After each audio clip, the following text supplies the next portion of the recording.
ಮಾನ್ಯ ಒಂದು ಸೆಕೆಂಡ್ ಸದನದ ಪರವಾಗಿ ಪುಟ್ಟಣ್ಣವರಿಗೆ ನನ್ನ ಪರವಾಗಿ ಸ್ವಾಗತವನ್ನು ಕೋರ್ತೀನಿ.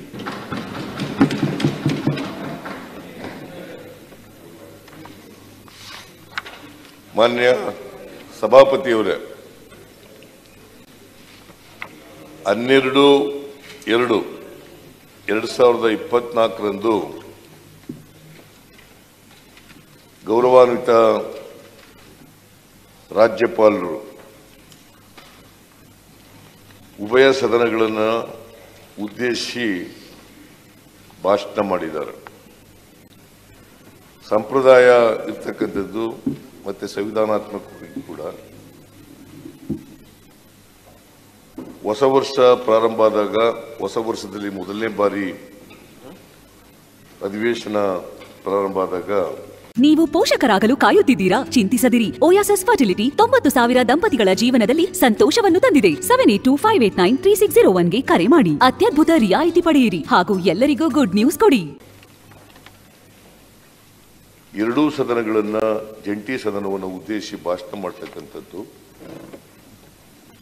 ಅದು ಸಂವಿಧಾನಾತ್ಮಕವಾಗಿ ಮತ್ತು ಸಾಂಪ್ರದಾಯಿಕವಾಗಿ ನಡ್ಕ ಬಂದಿರತಕ್ಕಂಥ ಪದ್ಧತಿ. ಅದರಂತೆ 12/2/2024 ಉಭಯ ಸದನಗಳ ಸದಸ್ಯರನ್ನು ಉದ್ದೇಶಿಸಿ ಭಾಷಣ ಮಾಡಿದ್ದಾರೆ. ಆ ಭಾಷಣಕ್ಕೆ ಈ ಮೇಲ್ಮನೆಯಲ್ಲಿ ಯು.ಬಿ. ವೆಂಕಟೇಶ್ ಅವರು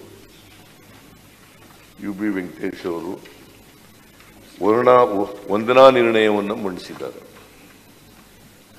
ಅದನ್ನ ಬೆಂಬಲಿಸಿ ಶ್ರೀಮತಿ ಉಮಾಶ್ರೀ ಅವರು ಮಾತನಾಡಿದ್ದಾರೆ.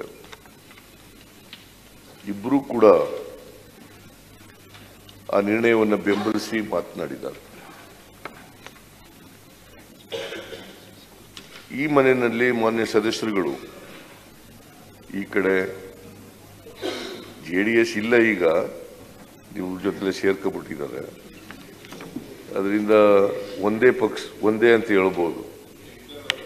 BJP JDS ಎರಡೂ ಒಂದೇ. ಈಗ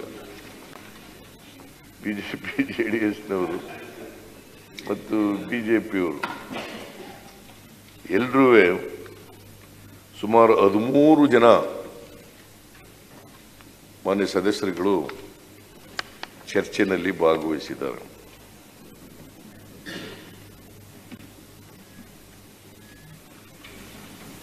ಏಳು ಜನ ಮಾನ್ಯ ಸದಸ್ಯರುಗಳು ಕೋಟಾ ಶ್ರೀನಿವಾಸ ಪೂಜಾರಿ ಆದಿಯಾಗಿ, ವಿರೋಧ ಪಕ್ಷದ ನಾಯಕರು ಆದಿಯಾಗಿ, ಭಾರತೀಯ ಜನತಾ ಪಕ್ಷದಿಂದ 5 ಜನ ಕಾಂಗ್ರೆಸ್ ಪಕ್ಷದಿಂದ, ಒಬ್ಬರು ತಿಪ್ಪೇಸ್ವಾಮಿಯವರು JDSನಿಂದ ಭಾಗವಹಿಸಿ ಮಾತನಾಡಿದ್ದಾರೆ. ಹೇಳದು ಬಿಡಿಸಿ. ಇನ್ನೂ ನೀವು ಹಣೆಪಟ್ಟಿ ಕಟ್ಕೊಂಡಿದ್ದೀರಲ್ಲಪ್ಪ, ನೀನು ಸೆಕ್ಯುಲರ್ ಆದ್ರೆ ಈ ಕಡೆ ಬಾ, ಕೋಮುವಾದಿ ಆದ್ರೆ ಅಲ್ಲೇ ಕೂತು.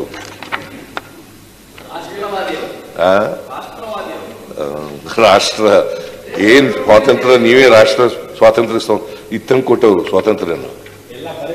ಸುಮ್ಮನೆ ಇವೆಲ್ಲ ಯಾಕ್ರಿ ಮಾತಾಡ್ತೀರಿ? ಈ ದೇಶಕ್ಕೆ ಸ್ವಾತಂತ್ರ್ಯ ತಂದು ಕೊಟ್ಟವರು ನಾವು ರಾಷ್ಟ್ರವಾದಿಗಳಲ್ಲ. ಸ್ವಾತಂತ್ರ್ಯದಲ್ಲಿ ಸುಮ್ಮನೆ ಕೂತಿದ್ದವರು ರಾಷ್ಟ್ರವಾದಿಗಳು. ಏನ್ರಿ ಇದು ವಿಚಿತ್ರ? ಏನ್ರಿ ವಿಚಿತ್ರ ಇದು? ಯಾರ್ರಿ ರಾಷ್ಟ್ರವಾದಿಗಳು? ನಾವು ರಾಷ್ಟ್ರವಾದಿಗಳು, ನಾವು ನಿಜವಾದಂತ ರಾಷ್ಟ್ರವಾದಿಗಳು. ನೀವು ಅವತ್ತಿನ ಕಾಂಗ್ರೆಸ್ ಒಂದು ರಾಜಕೀಯ ಹೋರಾಟ ಮಾಡಿದ್ರು.